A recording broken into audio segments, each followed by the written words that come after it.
Hey everyone, I'm going to show you how you can enable or disable your USB debugging on your TCL Smart TV.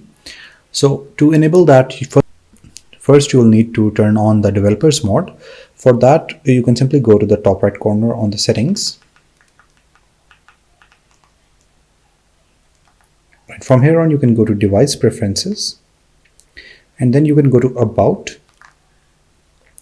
From here on, you can scroll down and you can go to the build number and click OK multiple times, and it will prompt you that 4 times remaining. You have to, in total, you will have to click on it 5 times, and then you will become a developer. As you can see, I am already a developer, so it is showing me that you no need to press it, you are already a developer.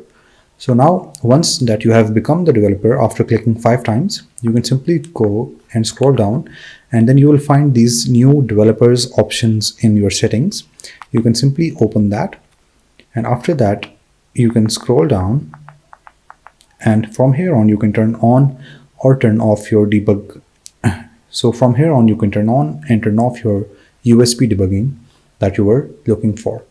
So this is how you turn on or turn off your USB debugging. If you want to turn back off your developers mode, you can always do it from right here. You can turn this switch off in the developers option and then go back, and then your developers mode will be turned off as well. So I hope it was helpful. Thank you so much for watching.